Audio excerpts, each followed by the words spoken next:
Streaming live around the world, this is Paper Cuts with Brad and Jay.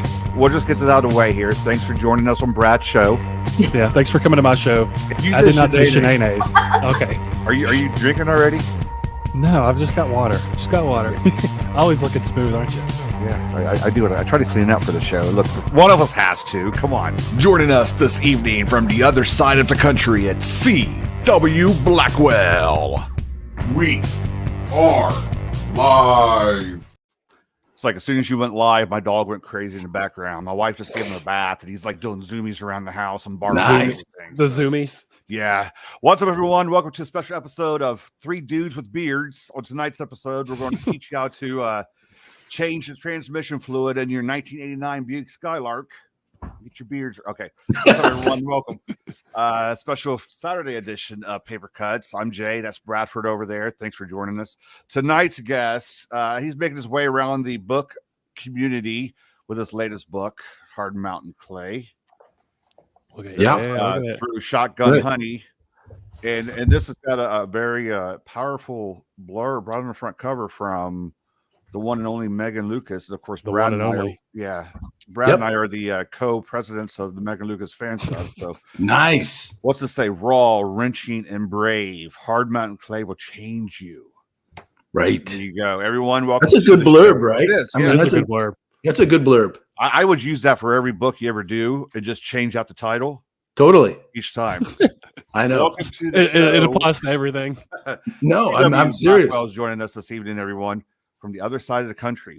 It's like what, 5 o'clock out there? Yes, it's 5 o'clock. It's 5:04, and the sun is just going down over the hills, over the water, and it was a nice day in California. Can't complain. Good. You're probably thinking, let's get this done so you can start your Saturday night, have fun, right? Yeah, I mean, this is it. I mean, this is what I planned on, man. So after this, I'm going to bed. No, I'm not. That'll be like what, 7? That's right. I mean, hey, we're the same age. I do that sometimes. No, 9 o'clock is usually my earliest. So yeah, it depends on if you had a nap that day, Right, exactly. Right. Did you plan out the day good enough? And yeah, once you hit those 40s, it's all about the nap, man. Yeah, you'll know about this soon, Brad. That's right. My wife is the queen of taking naps, like every day. Yeah, seriously. It's her passion. I miss nap time. I mean, 2 kids running around and a crazy dog. I miss nap that time, Highly recommended. I can't take a nap. It makes me, if I take a nap, I feel like dizzy when I get up. I can't do it. My wife's the same way. Yeah. No, she wakes up. She's like, I shouldn't have done that. But I don't know. I do get like that little disoriented. It's like, whoa, what year is it? Yeah. And, it's a little foggy. Yeah, exactly. But then there's that little period. It's kind of like coming out of a movie theater, a matinee, right? You're like, whoa, it's daytime. Does the daylight hit you right away? You're like, oh, yeah. You're like, whoa. Yeah. So that is always weird. What are you deep in on drinking right now? What am I drinking? What? Yeah. What are you drinking right now? So I'm drinking. This is just my typical sort of weekend bourbon. This is just the Bullet, my go-to. Nothing super fancy, but you know what? Trader Joe's, $21, $22, something like that. It'll last me a good 48 hours. I'm just kidding. 48 hours. Yeah. When I hopped on behind the scenes, these two were talking about moonshine and illegal drinks and I don't know what else.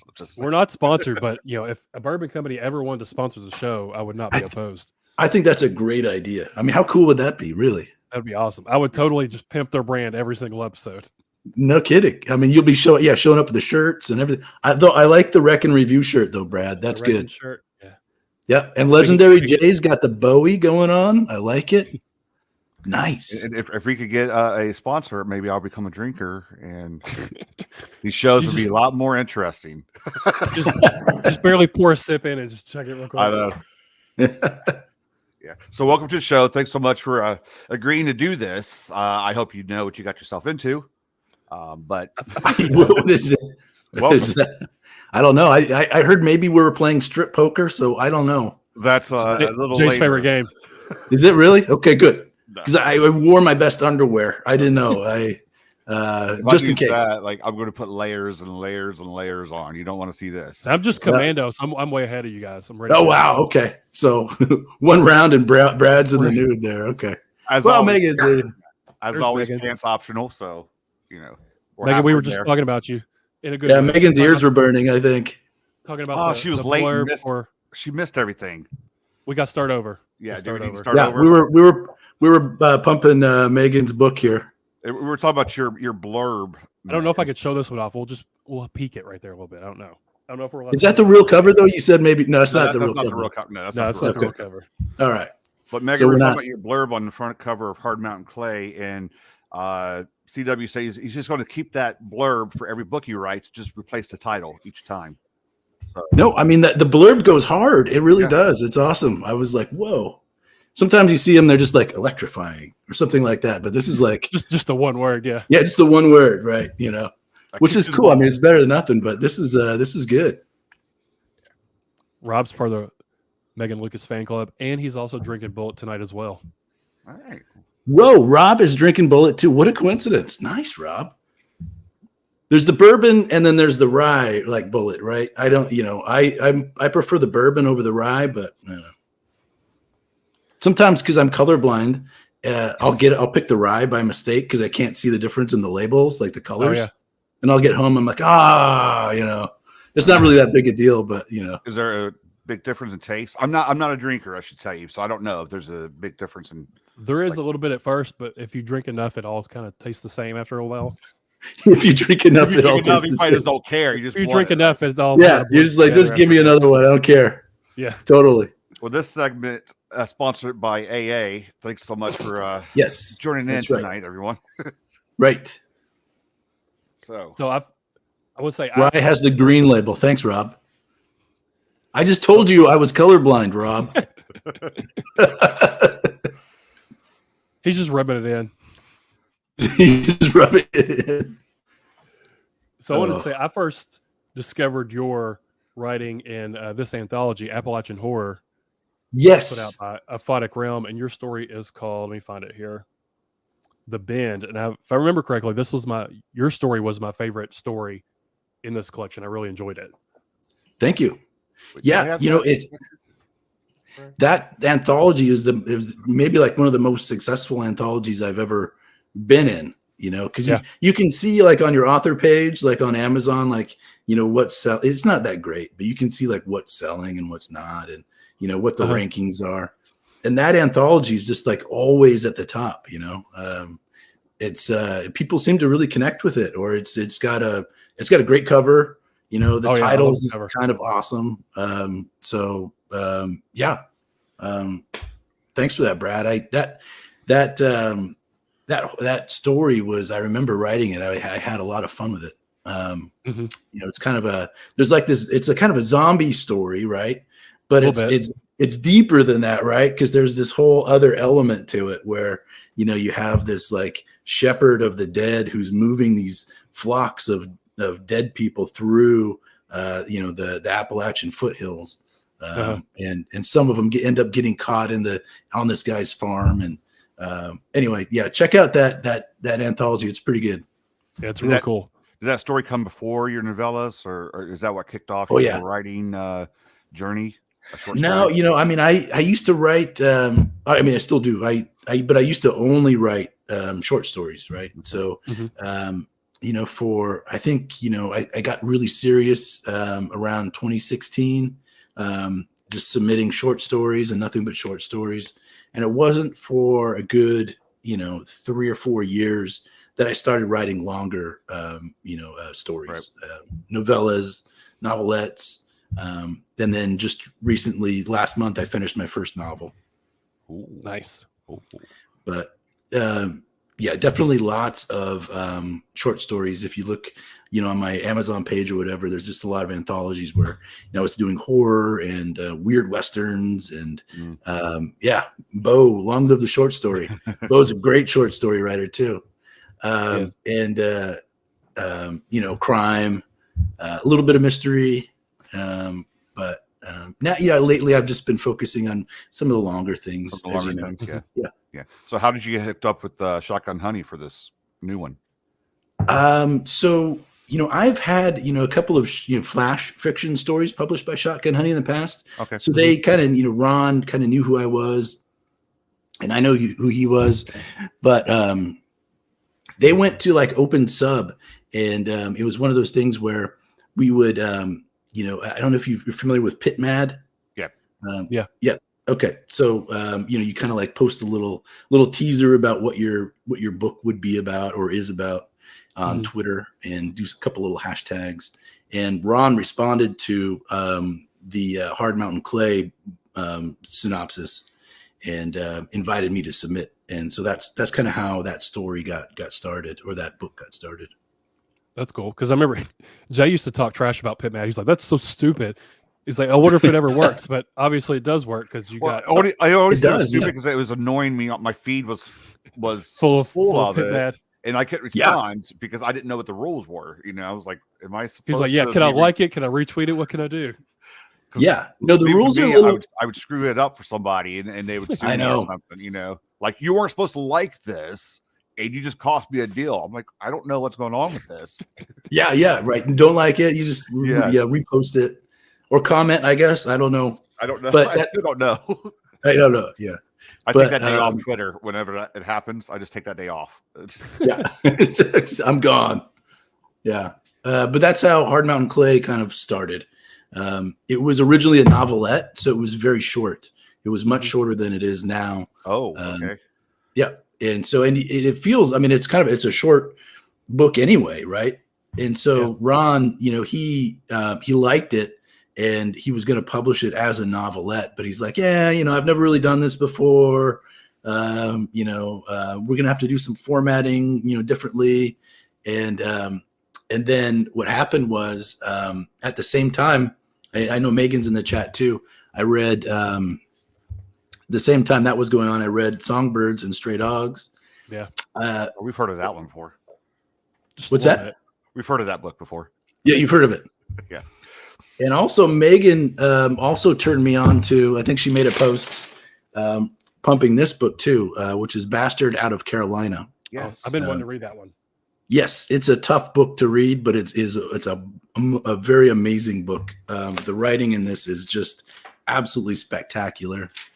And after I read those two books, I kind of I took a little break, and I went back and I looked at my novelette, Hard Mountain Clay, and I'm like, you know, it's missing something. After reading these two books, I need to put more kind of like this emotional resonance in this book. I need to deepen the characters' relationships with each other, and I need to do more character development for the characters themselves. Yeah. So I went back to it, and I added I added 3 chapters to it, and that sort of pushed it way past the novelette stage into the novella stage, and that's sort of the form that you see right now. Nice. Yes. Yeah. So my copy came in yesterday, and I started it today about 4 o'clock. And I'm a slow reader, and I almost got the whole thing done before the show started. Off and on, getting interrupted with the kids. I've got like 15 pages left, so it's those last 15 pages, man. Are important. That's when the Bigfoot comes in, right? That's when Bigfoot comes up. Yep. There's a chupacabra. It gets really weird, man. It's really wild. Just way out of left field. It's all speculative fiction from here on out. Cyborgs. So Brad, you'll be totally pissed if like we gave away the ending right now. yeah. Don't do that, Jay. Just to mess you up. Don't do that. Don't do that. Not at all. Not at all. It's a very quick read. I was engaged with it. I'm really enjoying it. And like I said, I'm not a fast reader, so for me to read 100 pages in a couple hours is saying a lot for me. Yeah. Now, I've heard that. I mean, that's one of the, the little bit of feedback I've been getting on the book. It's like, I sat down to start it and then just finished it in a couple hours.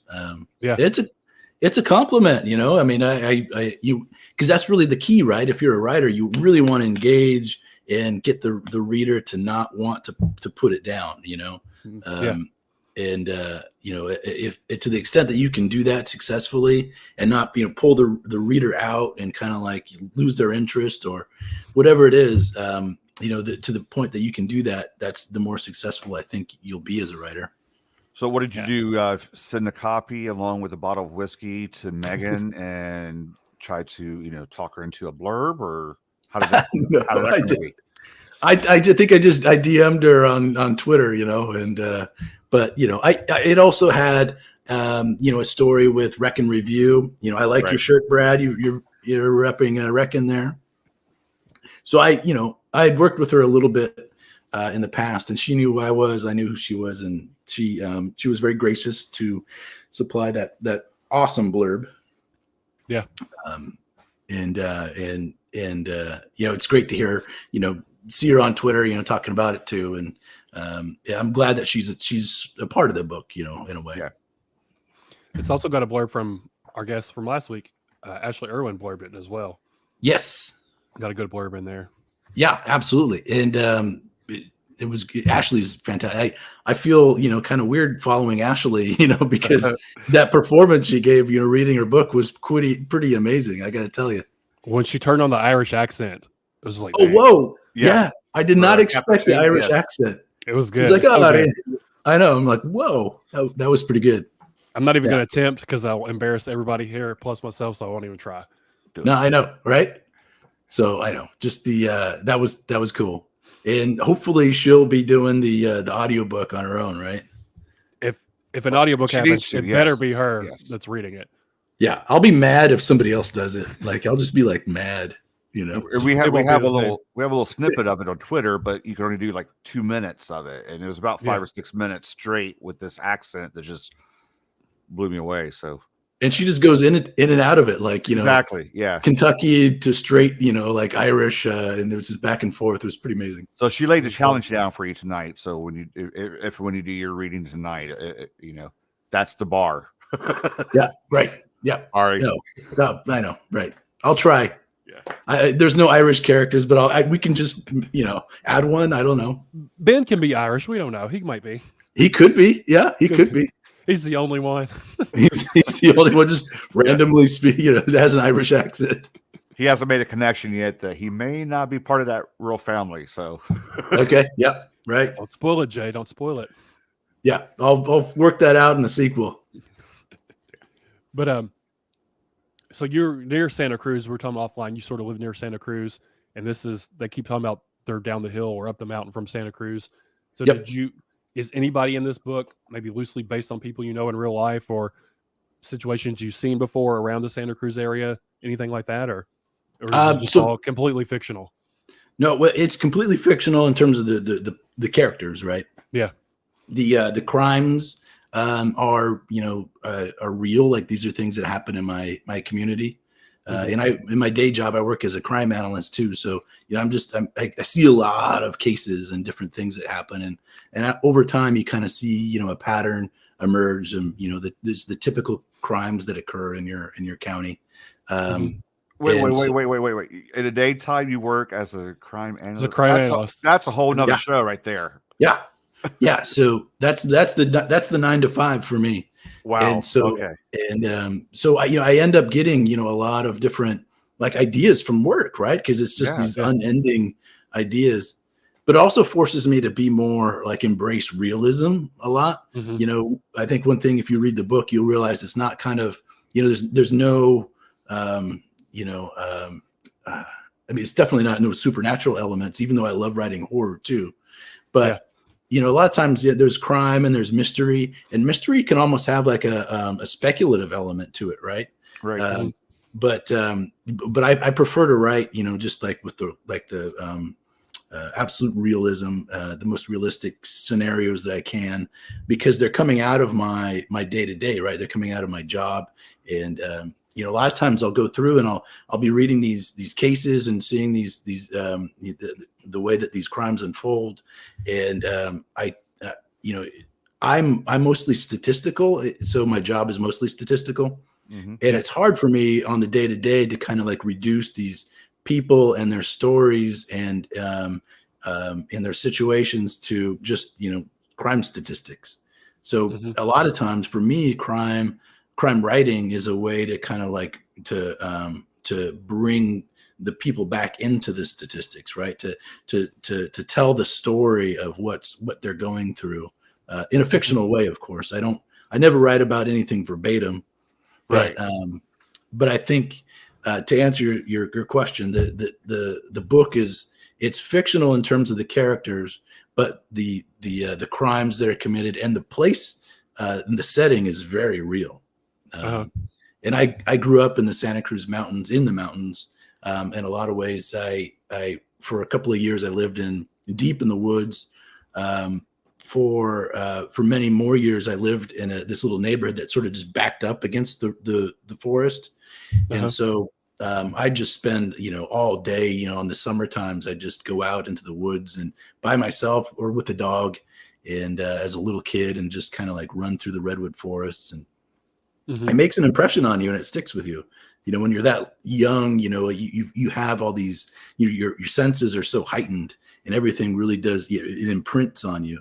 And so, when I had a chance to write this book, I just really kind of embraced these childhood memories of growing up in the redwoods. Is this the first time you've written with that particular setting before? Sort of Santa Cruz area? So it's kind of that's a really good question because all my writing heroes are all like Southern Gothic, right? So William Gay. This one's very much Southern Gothic. Yes, absolutely. And so William Gay, Cormac McCartney, certainly Dorothy Allison, for sure. Daniel Woodrell I love too. He's more Ozark region. Yeah. And so a lot of my stories originally, I would set them in the Appalachian region and in the South as well. But I think it was just sort of, for me, it was just, that's what I love. That's what I love to read. But eventually, once I started to get these stories placed and published and I was very happy with that, I kind of had a little bit of a problem, right? Because I'm thinking, all those great writers that are making these wonderful books from the South are telling their own stories. And so I started to feel like a little bit like, whoa, here I am. I'm on the West Coast of California telling these stories. And I think writers I don't think there's necessarily a problem with, just setting your story wherever you want in the world. But at a certain point, there's this question of authenticity, right? Right. And so over the last couple of years, I've really kind of shifted, and I've retained that love for Southern fiction, and especially Southern Gothic and Southern crime fiction, but I'm kind of more applying it to my area now, and I think that's the way maybe it should have been all along. In my area, there's not a lot of famous writers, but Steinbeck was from here. Robinson Jeffers, Jack Kerouac spent a lot of time coming through here.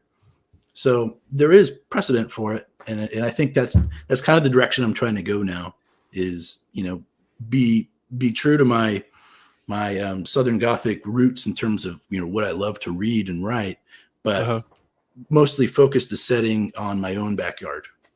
Right. So you take your influence from all of those and then you combine it with your day job, which is amazing in itself. I mean, you have stories probably for the rest of your life to write, right? Yeah. I mean, you're set. You can throw out like 5 or 6 tomorrow about just from your day. I found it so interesting. Wow. Yeah. So far, no writer's block. Right. So I mean, you could probably make your own Netflix series for some of the. Wouldn't that be great? Yeah. Some of the situations you've probably encountered with your day job. Well, if I had a Netflix series, I wouldn't have a day job. Yeah, you bet. Well, I mean that's part absolutely of it. That's tying into it. But being able to do that, it's still right. Involving some of the stuff you're doing throughout the day, it's still kind of, weaving it into what you're writing. It's almost like you're not leaving that world at all, but your writing part is the fictional part. So, that's just right. Juggling both of those. Exactly. Do you ever feel burned out from your day job with it being the crime analyst and like, I don't want to write crime today. I want to write something completely different. Comedy, space erotica. Yeah. No, not really. Chupacabra. No, no, I don't. I think that's kind of like where I'm at. And like I said, I wrote a lot of different short stories, and I've got the horror novella, the folk horror novella out, Song of the Red Squire, and I'm very happy with that too. But yeah, I mean, I've been writing lately. I've been writing more in the crime genre, and probably the next couple of things are going to be in that genre. The novel that I finished is also a crime novel. So that's going to be hopefully if that gets out into the world and ends up where I hope it would end up, then that'll be the next thing you see from me. Maybe, I don't know. In terms of long fiction. Yeah. You're talking about a second ago that there weren't many famous writers from your area. So do you feel like that sort of landscape and everything from that area is more sort of rich and fertile for storytelling? Since, there's so much Southern Gothic stuff, maybe there's not as much from sort of the California area where you're from. It's an untapped resource. Kind of untapped resource. Yeah. Yeah. No, absolutely. What's similar to Southern Gothic about my area is that, in Southern Gothic writing, you have these lush, beautiful descriptions of the landscape, and these sort of like really harsh, sort of low down characters, right? And that combination is really interesting. But we've got that here, and maybe even more so. Like living in Santa Cruz, it's a tourist destination, so we've got people coming from all over the world just to visit. And we've got beautiful beaches, and there's beautiful redwood forests.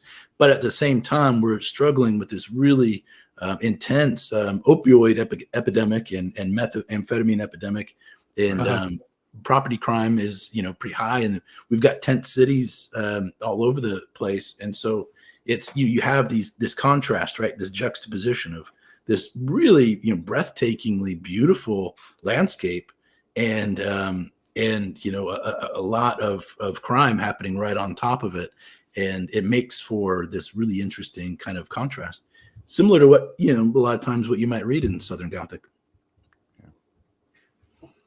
Yeah, with if you took the setting completely out of Hard Mountain Clay, just the characters themselves, they felt like they were someone from Georgia or Alabama or something like that. They felt like a Southern. Yeah, I mean, I really got the East Coast feel to it more. The way the area, the setting in the actual book, the characters felt more East Coast kind of.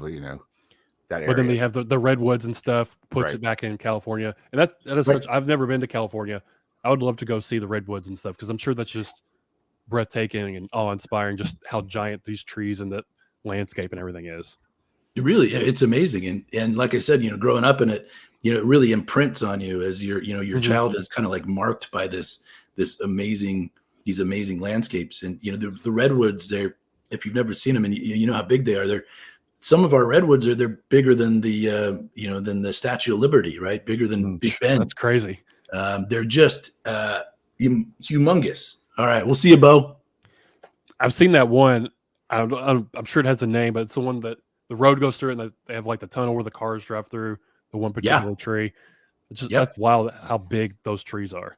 Oh, absolutely. Yeah. And you've got, sometimes we'll be, my family likes to hike a lot. So, my kids are 11 and 14, but, when they were younger and still today, we'll be going through the redwoods doing some like big day hikes, and maybe there'll be like a little bit of a rain cloud coming over, and we'll, the four of us can just duck into a redwood tree, and just wait it out, And so we're just like four of us inside of this giant tree, just wait, like little forest gnomes or something, and just waiting for the rain to pass. It's pretty amazing. It's great, Yeah, I was gonna say, being in that area, being in that setting, it's like a rule to go hiking, right? To enjoy the scenery, to take it all in that way. It's almost like probably a state issued policy to do so.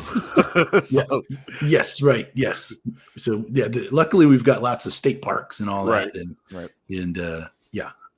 it works for us, and it's good for with the little ones, right? Because you wonder, you're trying to figure out what to do with them on a Saturday. You want to get them out, pull them away from their video games, spend a couple hours in the woods, and nobody complains at the end. Nobody wishes that they hadn't done it, right? Right. I mean, you don't want your little one to say, "Hey, what is that?" And look at the little one and say, "It's a tree." Get out of your Minecraft. That tree looks different in my Minecraft tree. Right. But then my kids about Minecraft. Yeah. Oh man, I know. We'll be walking in the woods, and it's through this beautiful trail, and behind us, all we hear is the two kids talking to each other about Minecraft. Like, just get out of the Minecraft and see the real world, man. I don't know. So with you being in California, was it harder to write like the Southern Gothic stuff for you, since that's not where you're from, or did it all come about naturally, kind of the same? Or no, so I thought it would come naturally, but with Song of the Red Squire, I ended up having to do a lot of research, and that was kind of like part of my epiphany. It's like, maybe, as much as I love writing this book and how fun it was for me, and I'm proud of the book, it's kind of like a little bit of an epiphany. It's like, maybe for a little bit now, I'm gonna focus on Santa Cruz, because there was a lot of research that had to go into this. And I'm around what, Tennessee, right? Tennessee area. Yeah. Well, it's in North Carolina. North Carolina. Okay.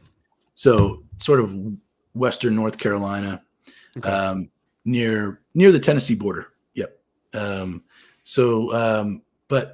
one of the things is, you're writing the book, I'm kind of a perfectionist too. So I've got to get, I can't leave things and I'm sure there are mistakes in the book, but I really did do a lot of research and trying to make sure that the flora and fauna were right, and the geography was right. And so I ended up with a stack of books from, about, North Carolina trees, and it's just like, when you're going through and just reading about the trees, just to put them into your book, I think that's awesome. And I love to learn, and I love to do, I'm an analyst, so that part's fun for me. But at the same time, I was a little surprised, like, how much research it took to get it right. You know what I mean? Right. So, yeah. So you mentioned a lot of like flowers and trees in hard mountain clay. Did you not have to do as much research because that's your area? None. Just knew it was there. Right. So yeah, I'm a bit of a nerd that way, like a botany nerd. So I'm that annoying dad that's like, we're out on the trail. I'm like, hey son, look, it's a harvest brodia. The kids are like, I know, Dad. You told me last time. Yeah, I know, right? Exactly. You're right. So yeah. So being an analyst for your day job, doing that, are you ever afraid? And did you have to pull back any from overanalyzing your own books, your own work, or putting too much information in so it doesn't become like a history textbook lesson, or something? Yeah, like a textbook. No, I don't typically have that problem where my stories become too technical. Okay. I do have a problem with overanalyzing my writing. Oh, Chad's here. All right, we can start now. We'll start over. Welcome to Paper Cuts. We're starting now. So where were we? No, I do tend to overanalyze my own writing though. So, okay. And this is a very bad thing, but I think I can't decide whether it ends up being a good thing or it's a bad thing, on balance. But I'm never really happy with what I write. Well, you are your own worst critic. Everybody knows that you're your own worst critic. So, and writers are notoriously bad about judging sort of their own work and whether it's good or not. And it's just, I go through so many drafts of my work in draft after draft after draft, and I edit as I go. And I'm a little bit just too analytical and too detail oriented. I could go back and sometimes I'll read this book and then I'll go back and edit it for no reason. I'll just open the draft and I'll just start editing it. And I'm like, what am I doing? It's like, it doesn't make any sense. It's already published, but I'm a perfectionist in that way and I have to get it just right. And, maybe sometimes you can read that in my writing. It's like, everything's kind of like annoyingly like, the sentence structure is just so. It's because I agonize over every little sentence. I don't know. It slows me down too. I'm a slow writer. It takes me forever to write. So with you being so analytical, do you look at reviews or do you try to steer clear of them? Because if it's negative, like, oh man, I should have fixed that, and then go edit your book again for the 70th time. That's a good question. It's like a lot of, writers fall on either end of this, right? Some writers go through and they'll just filter their reviews and read the 5 and 4 star reviews. Some writers don't. Right. Some writers don't look at all. Right. Yeah. Some writers don't look at all. Although I'm a little suspicious of that. I think most do. Some say I'm not a writer, but I would be so curious about what people. Yeah. I wouldn't be able to help myself. Right. Well, I'll tell you, I do, and I look at the bad reviews too. I get a lot of information from it. And I think I've improved as a writer, because usually if you get a bad review, and most of the time, if you get like a 1-star or a 2-star, for the most of the time, it's the book got into the wrong hands. Like somebody thought it was this kind of book, and they didn't realize it was this kind of book, and they're like, what? Or you get the person who's like, well, there's the F word, I don't want to see the F word, and they bomb the book 1 star, for the F word. Which that's my worst kind of 1-star, because that drives me crazy, especially working in crime. It's like, and how committed I am to getting it right, the dialogue right.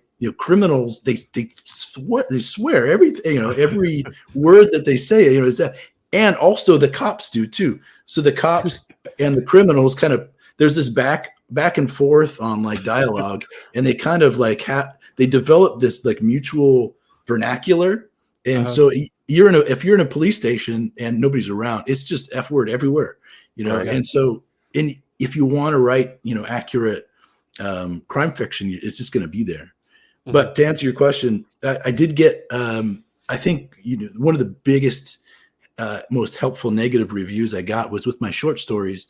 And what I used to do is I used to write short stories in a way that I don't know what I was thinking, but I used to have these kind of like avant-garde endings where, it would be like this climax, the end climax, and then I would just end it without right at the last second, I would just end it. Yeah. And I used to get some you probably pissed a lot of people off doing that, right? Yeah, no doubt. And I don't know why I did that, but I would see these reviews like, what was that? Like I was loving the story, and all of a sudden it just ended, like it just ran into a brick wall and stopped.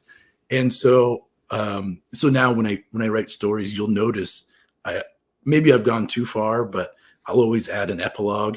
Like I realize readers kind of need this kind of like this like slow, like after the climax, this kind of like, calm down. It's like processing period. Yeah. It's like the cuddling, down right? area. Yeah. So there's the climax and there's the cut. All right. There's like the end part where it's just like, let's just kind of chill out for a little bit. Yeah. It's the part where you're lighting up some and you're like, okay. Yeah, exactly. Let's smoke a cigarette, kind of like kick back and, instead of just like you run out the front door. I'm still thinking back to when you were just talking about the language between criminals and cops. I'm trying to think of like a very proper criminal and cop. Yes, I did commit the crime, sir. Right. That doesn't exist. So no, exactly. Laughing during that time. Yeah. Yeah, exactly. And I think, and that's, a lot of people don't realize how different the crime fiction world and the mystery world are. If you go into a bookstore or, any kind of way that people organize books, it's always crime and mystery. Right. Yeah. But the two are very different. The readerships are so different. And, mystery, and I love mystery too. And I've written some mysteries as well, but it's more formal. The language is more formal. There's a lot less or no swearing. The cops tend to be, maybe a little more heroic or, lionized. There's more of an emphasis on authority. And that's not always the case, but crime is more, as I'm probably preaching to the choir, but crime is more, it's got this, this reality to it, where, you do use the swearing on both sides. Pulpy, I think it's pulpy.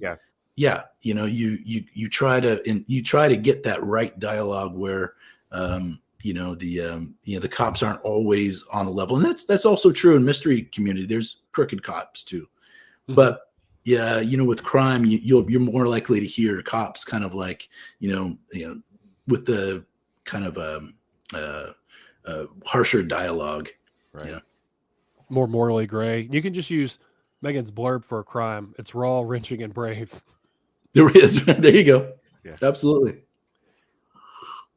So do you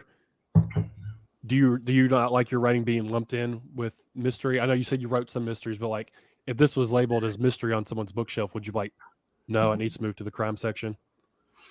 Yeah, not because I don't like mystery, but because, like I said before, sometimes books end up in the wrong hands, and if you read Hard Mountain Clay, right? The there's an F-bomb in like sentence 3, right? Yeah. So, if that's in the mystery section, somebody's going to just pick it up and put it down. Because with that mystery genre, you have They're usually sort of formulaic as well, right? But you have the Sure. you have the 50-some-year-old old woman thinking it's like a mystery TV show she used to watch, Right. and Like Murder, She Wrote, what is this? Oh, look at the pretty mountains on the front, and then third sentence, an F-bomb. Oh, heavens to Betsy, what is this? Right, exactly. And then now you've got yourself another 1-star review. Yeah. Right. So, the other thing is with mysteries, you tend to have a twist, right? And so that's how you advertise it, right? This book is twisty, right? Oh, it's twisty. Let's buy this book. It's twisty.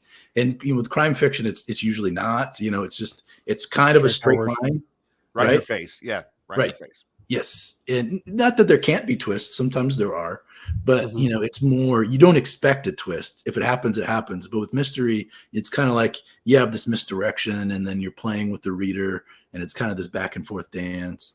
With crime, it's kind of more like you're just kind of hitting them over the head with this harsh reality. Yeah.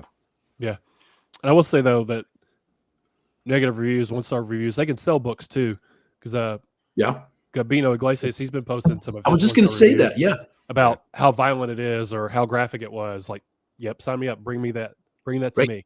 But I think his is also being sort of pushed as being a thriller, which I don't really think it falls in the thriller camp. It's more kind of noir and crime and horror. So I think those are sort of the thriller people like, oh, this is too much for me. I wasn't expecting this. Right. So some of those negative reviews coming through. Yeah. Yeah, I think Megan Lucas was talking about sort of the book club. I was just talking about it. She was talking about the book club crowd, which is great, great people. And they buy a lot of books. But also they tend to have certain expectations about, how a book should be and what the ending ought to be, and that there's a satisfying twist. And so it's swearing conveys. My father's in the chat. Yes. What's going on, Dad? Awesome. Yeah, swearing conveys emotion in the moment. I agree. Yep. And so you have, so you have certain expectations, and a book like Gabino's gets into this, the book club circuit, and there's going to be reactions all over the place. Because I think it was part of the book of the month. You could order it, and I think even Megan said when she was on that some of like the mommy book clubs have read her book, and it wasn't what they expected. It was too much. It was too emotional. It was too raw. So it's like it was not what they were expecting going in. But they should really know to expect the unexpected if you're going to be in a club like that, though, because it's not going to cater to everybody's taste and what they want. So take a chance. I agree. Yeah. Don't get me worked up, Brad. Take a chance. I'm not saying that. I totally agree. I'm just saying, take it. If you're going to be in a club like that, you have to take a chance. I mean, you're doing it to discover something new for yourself. Maybe there's a chance someone in that club, like, oh, this is really turning me on. I'm going to start reading more like this too. So that's the other end of the spectrum where you're like, all right. So yeah. So, but more and more, online and in society, we tend to be like kind of corralling ourselves into these little, kind of niches. And I completely agree, Jay. It's like, it's nice to be able to read something out of your comfort zone. Right. But you never know. It's kind of a wild card how that's going to go. It could go either way. So next thing you do, since you're getting a reputation now for this style and these kind of stories, write something totally different, make it like a sci-fi outer creature feature kind of like, what the hell is happening here? Yeah. Totally. So no, it's tough to market your book in the correct category, particularly if you balance between two genres. Like those readers, yeah, exactly. Readers have expectations, and if you don't meet them, it can be fatal. They'll DNF, or and the book could be, there's nothing wrong with the book maybe, or it's a good book, but if it doesn't meet the expectations, or if it's in the wrong genre, or just ends up in the wrong hands. Chad's kind of in the same boat as you. He's got a lot of horror stuff, but he's put out, I can't remember his new book. It's like 21 Mile or something. That's 3 Mile Smile. Yeah, something like that. I'm horrible with remembering. I've got it in my I've got it in my TBR pile. And then he's got the Neon Owl book, which was like not comedy crime, but like crime, but more of a lighter tone to it. So he was sort of dipping his toes into that. And then he's Neon Owl was hilarious. He's got his non-fictional cannibal book too. His autobiography. His autobiography is non-fictional cannibal book. I must have missed that. What is that? His memoir. No way. I haven't. I'll have to check that out too, man. That's awesome. You see, it said Chad Lusky left the chat down there. Did it say that? Does it? No. Uh-oh. No, he's got a book called Cannibal Creator. And Jay, in his review, was sort of joking that it was like him telling, like getting it off his chest, like this is really his real experiences, but he wrote it. Oh, I see. Form. Yeah, I see. Okay. And Chad never talked to him again after that. Oh. He goes to me at all social medias. He's like, screw The review was funny because I kept expecting Jay at the end to like say it was a joke and laugh, and he just kept straight the whole time. Yeah. Okay. All right. You're slandering him, Jay. You're slandering him. Jay's slandering me again. Yeah. Man, you've got this long going rivalry I didn't know between Chad and Jay. Ugh. I did want to talk about Song of the Red Squire for a little bit. Yeah. Where did the idea come from that you wanted to write about a guy that was going to apple orchards and researching apples and stuff? Yeah, you talked about research earlier. Did you research apples? Well, I mean, what's going on? I did. I bet it did. But like, where did that come from? That idea? Like, I want to write about this guy and this job. Well, you won't believe it, but it's a true story. Yeah, I swear. So, there was a crime scene he was analyzing in an apple orchard. Probably that's where it came from. So, yeah, no. So Nosetouch Press, which is who ended up publishing the book, they just randomly posted an article online on Twitter, and it was about a man from Kentucky who, yep, and he is he was an older man who he developed this hobby of going into the mountains, deep into the mountains, and finding these and basically rescuing these apple varieties that haven't been seen by the general public in many generations. And so he kind of just developed this hobby, and I forget his name. His name's Tom. I can't remember his last name, but we can look it up. I'll send you the link. Okay. But Tom Brown. And so this man, what he would do is he would go out into the mountains, and he found this hobby where he would locate these abandoned orchards way out there where, towns had grown and failed, and, people had moved on.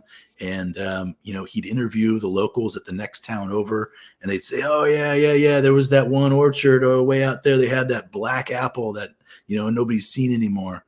And he would go there, and he would, take a scion out of the apple tree and start propagating these things. And there were some that dated all the way back to pre-colonial times, like to where the Cherokee Indians would cultivate these apple orchards. And so he ended up developing just thousands of varieties, saving thousands of varieties from extinction. And it's kind of contrast with today, right? You go into a supermarket and you got what? Granny Smith, Red Delicious, Gala. Yeah. You've got like four. You've got like 4 apples, and that's all you got. But this guy's got like thousands of apples that he's propagated, and they're just got the weirdest, coolest names. And so, so that's how the idea, it kind of like the kernel for the idea. And cool. So I think what happened was I started thinking about it, and the idea just didn't go away. And I'm thinking, man, this would be a great folk horror tale, right? This guy is kind of like going way deep into the mountains, looking at these old abandoned villages for apples that have been disappeared for a long time.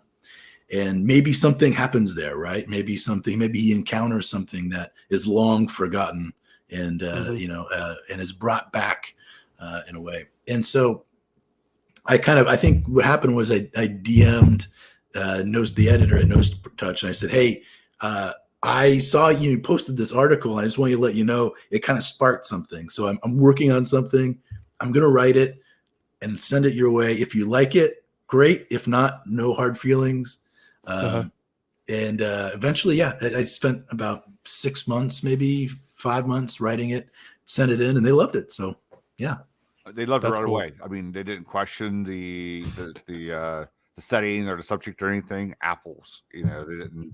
Yeah, They were fine with it. Yeah, they were totally fine with it because they were themselves were fascinated by this idea, right? They were posting about this, cool. and so it was almost kind of like an invitation to develop it into a story. Right. That's cool. How that came about. That's pretty wild.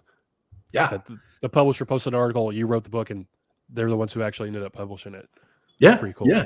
Well, yeah. I mean, in a way, it was a good fit, right? Because you know what they're interested in, and you write what they're interested in, and they publish what they're interested in. What's been the reader reaction so far? Have you been keeping track of reviews for that, or pretty good? People reach out to you about it, or pretty good. I think it's good. People react to it. I've had a lot of really great reactions, like out of nowhere. People I don't know. I had there's a couple 1 stars where people, like I said, it just ends up in the wrong book. They're like, what is this? Mm-hmm. But it ended up being kind of a strange book where you have this front half of it is almost written in kind of a 1940s noir style. Right. And it's set in 1949. And then the deeper you get to into the mountains, things start to like get really weird. And eventually there's this crescendo where it's a completely different story, right? It starts as a noir and it ends up as this like really kind of strange folk horror book. And so, it's challenging to get people to jive with that. But I've had some people say that they just absolutely loved it. So the reaction's pretty good. I think it's hard to market a book like that, though, too. It's something different. It's kind of a change of pace, I think, the subject matter. So, yeah, it could be a little challenging. Yeah, I can see that. Well, that one you sort of, I don't want to give too much away, but you sort of laid the breadcrumbs even from the beginning about what could lead up to the end with the main character and the medication he takes, right? And what happens from there. So, from the beginning, there's those breadcrumbs, whether what the medication involves, whether that's actually what's going on or if it's a real supernatural thing. So you kind of you played it well. It wasn't just completely out of left field at the end. Like you had those tiny breadcrumbs leading up the whole way where it could be one thing, it could be something else. And it's up to the readers. They can decide sort of their own way what they want it to be. Yes. And so exactly. So you have to decide, are you team Charlie? Or are you team Sheriff Danover? One of them's right, and you don't know which one is. You're rooting for Charlie, but by the end, you're like, well, maybe he's not. I don't know. So did you purposely sort of structure it that way, where at the end it could be one or the other, or is that just happy coincidence that it turned out that way? So it's interesting with this book. I outlined it. And I outlined it completely stream of consciousness. So I didn't architect this book at all. It just came straight from the subconscious, and at least the outline did. And so I kind of allowed. It was very freeing, where I just allowed my mind to just put down on paper, at least on an outline form, just what was there in the subconscious, and. By the end of it, when I sat down to write it, I'm looking at it like, how am I going to write this? This is pretty wild. How is this going to happen? And so then I had to put my writerly brain to it and sort of faithfully interpret the outline, but but write it in a way that feels like an authentic, real story that works. So it was a challenge, because it was very grounded at the beginning with him and his USDA job, and he sort of has some flashbacks from the war.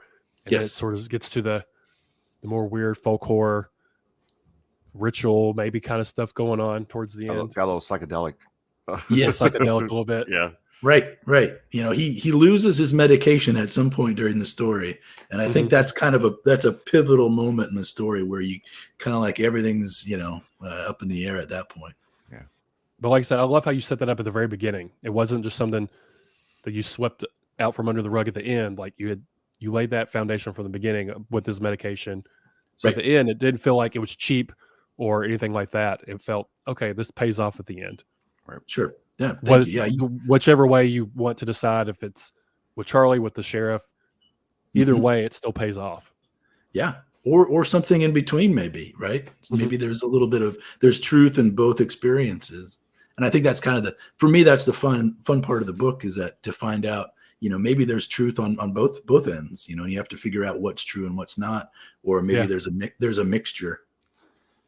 Yeah, I like it. It leaves a lot of it open for interpretation from the reader. So you're allowing your mind to wander in both directions and trying to figure out, put everything together yourself. So right, yeah, that's not done enough. I think a lot of times you'll get the writer would just flat out say, "This is what we mean. This is what we mean. This is what it is. This is how the situation."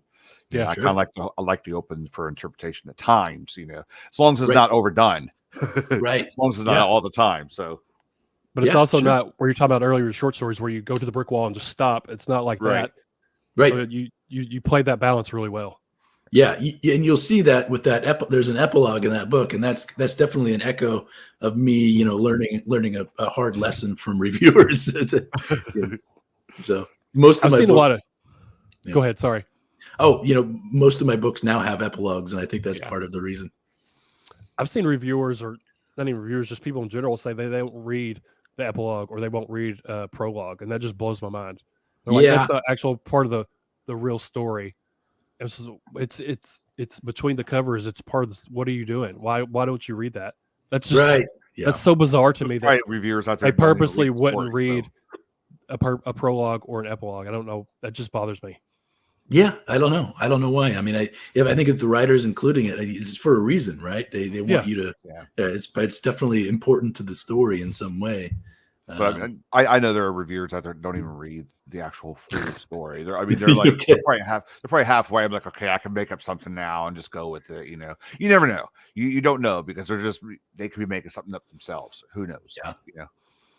So as someone who's been putting epilogues in your books, is there a reason you title it epilogue and as opposed to chapter 31 or whatever? Well, there's usually a time jump, right? Or it's so with most of the chapters I write, they pretty much follow pretty closely in time, with hours or days between the last one. But with the epilogue, it's kind of like, all right, let's take a breather. Let's kind of like see where's everybody a month from now and how did this all end up? Okay. So I think, or a month, or maybe even in the case of Hard Mountain Clay, I think there's 12 years have passed, right? When that epilogue. I knew there was a big jump. I don't want to spoil it, Brad, but don't spoil it. Oh yeah, that Bigfoot fight coming in, I'm ready for it. Yeah, that's right. And don't forget about the spaceship coming in at the end. The spaceship is coming in as well. That makes sense if there's a big time jump to not do it as the next chapter, because then the reader's gonna be confused, like what they were just 11 now they're 22 or whatever, that would be in Hard Mountain Clay. Right. Yeah, absolutely. So, and in the epilogue in Hard Mountain Clay, I think is pretty important too. You learn a lot about the characters, or a lot more about the characters, right? In the epilogue for sure. I feel like as the reader, surprising what happens. So I feel like as the reader, you're doing yourself a disservice not to read a prologue or not to read an epilogue. Especially if, like you said, the epilogue for that book's really important as far as the characters are concerned. Yeah. If they just stop before that, they're not getting the full experience. They're going to be missing out on something. Right. And then that can skew their overall enjoyment of the story. They might have thought it was okay up until that point, and that last epilogue really clicks with them and changes their whole outlook on the book. Sure. Yeah, absolutely.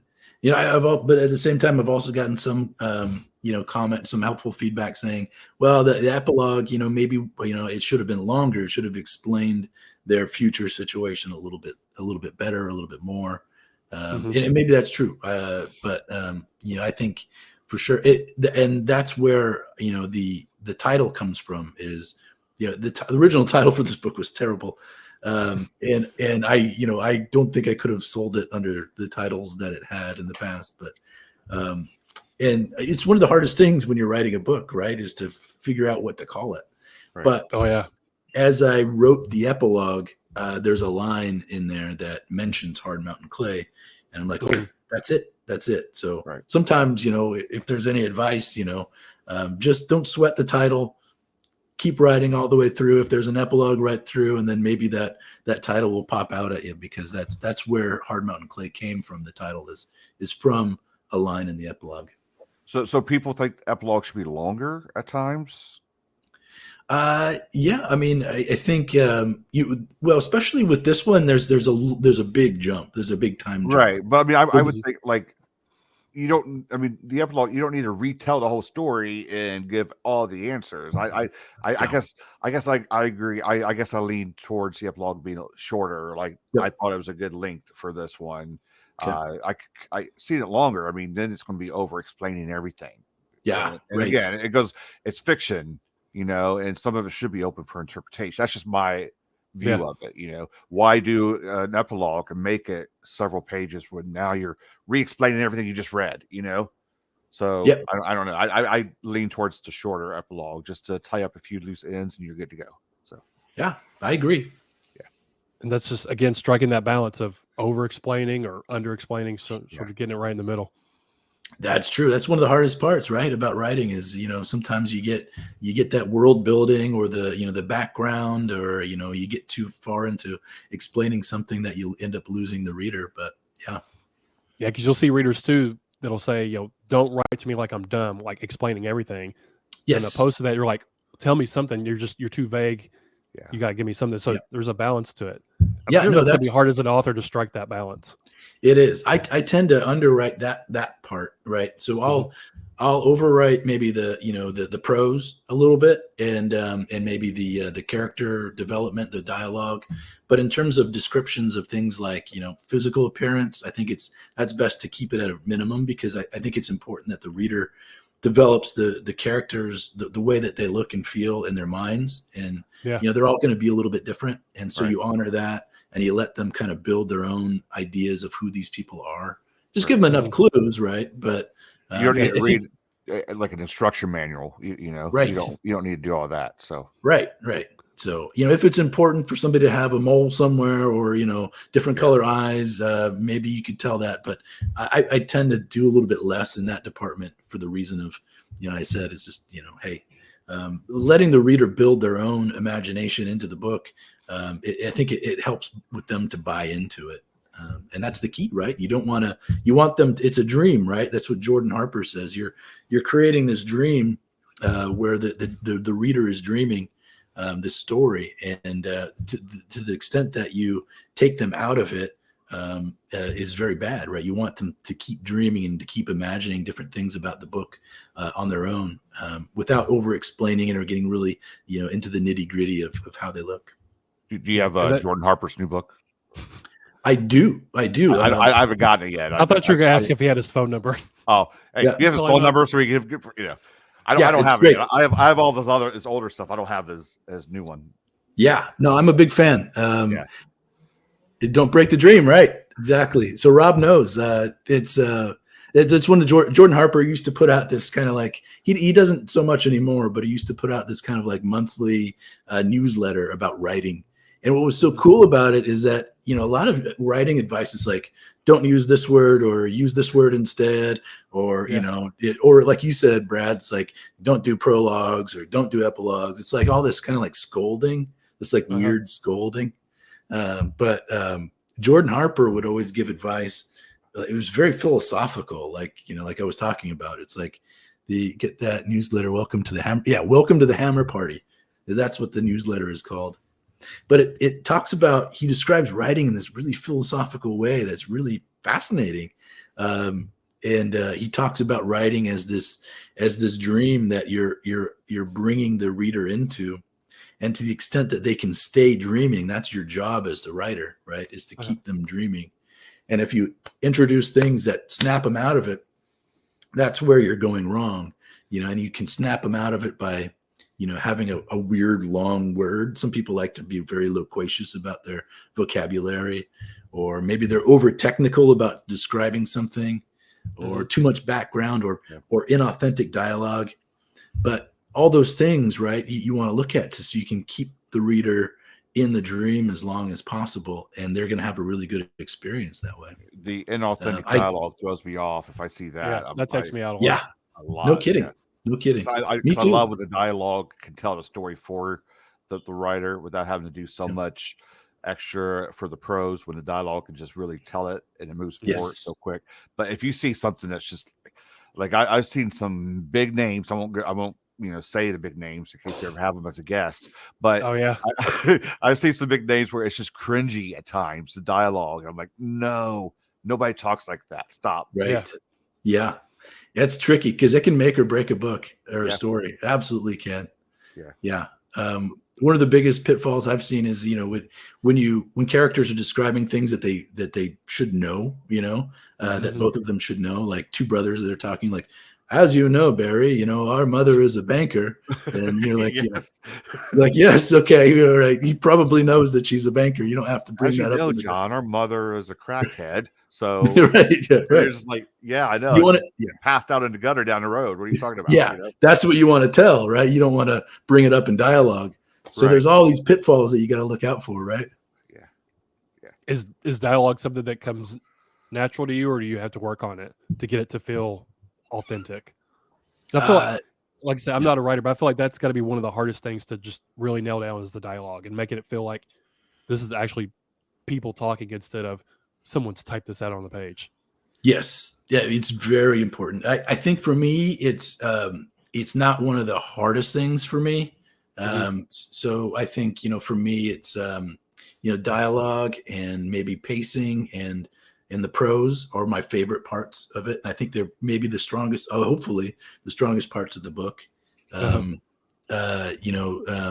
What's hard for me, I don't know. I think maybe,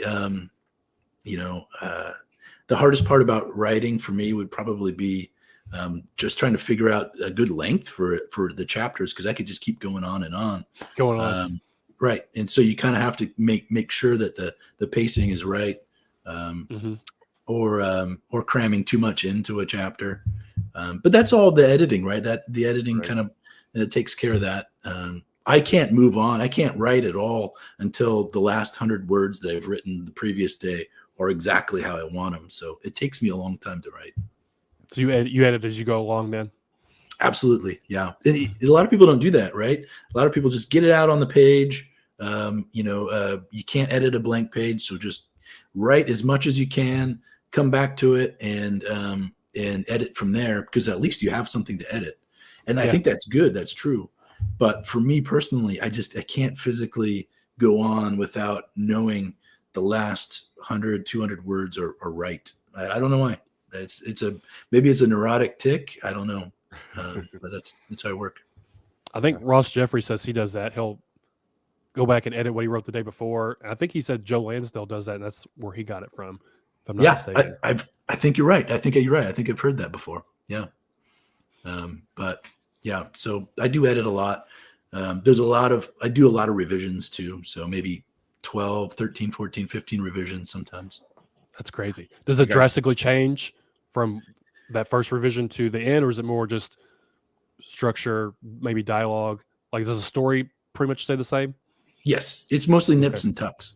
So it's usually, I got it for this idea, and I like the idea because it seems to work for me as a writer. But I used to be a musician. I'm still a musician, but I used to play a lot of music and record songs. And one of the things you do, Chad, it says, I can't stop. I know sometimes you wish you could just keep going and not, and just turn the editing brain off. But so when I played music and recorded music, one of the tricks that you would do in the studio, right, is you record something and you listen to it, and then you'd take the music and you'd listen to it in your headphones, right? And then you take the music and you listen to it in your car. And then you take the music and you try to pump it through, different ways, right? Because you can hear different, imperfections in the song based on how the listener at the end is going to be listening to the song, right? Right. And so you go through all these different media to make sure the song sounds good in multiple medias. And so that's what I do with writing, is that I'll take a story, say a short story, and go through it once, go through it twice, and then I'll print it out. So physical paper. And so I'll go through and, with a red pen and scratch stuff out and rewrite stuff.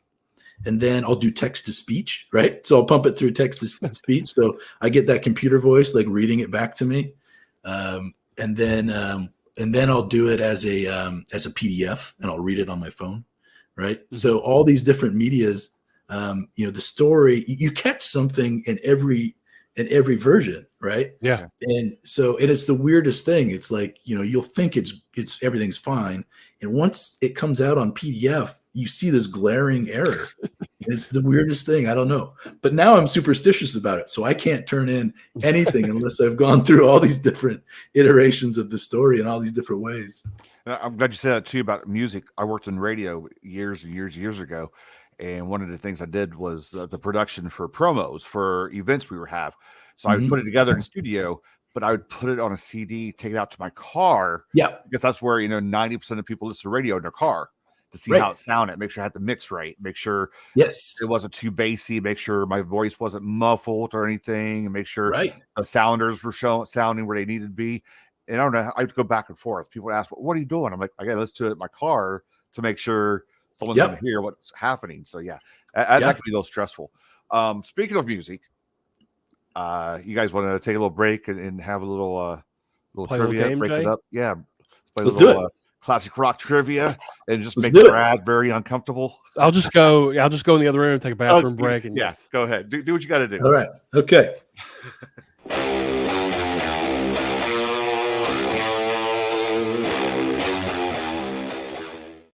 That is the best intro you've made so far. That's the best one. I like that. Jay? That was a good riff. Yeah. How long did it take you to make that? Like 5 minutes. Okay. Not long. So, that was not me playing guitar, by the way, just so everybody knows. Of course not. Of course not. I should probably preface this quiz. Usually when I come up with the questions, Brad laughs at them because sometimes they can be a little hard because I take it a little bit too far. So did you go over easy this time? No, I didn't. Some of these, though, you're going to wish they were multiple choice, and they're not. And some of these are not even real questions. It's more opinion, just for fun. Okay. So how many questions you got total? I have 10 plus a bonus. I have 11. So all right. 9 questions are about Pearl Jam then, right? No. Is that what it is? No. 9 about Pearl Jam. No. Yeah. You're giving away an answer to one, so stop. Sorry. I'm sorry. Right. I'll mute myself. I'll shut up. All right. So this first one is about YouTube because it's important. We're on YouTube right now. And this was actually fairly new in the news just a few days ago. I thought we were doing classic rock trivia. We are. Trust me, we are. Right. Okay.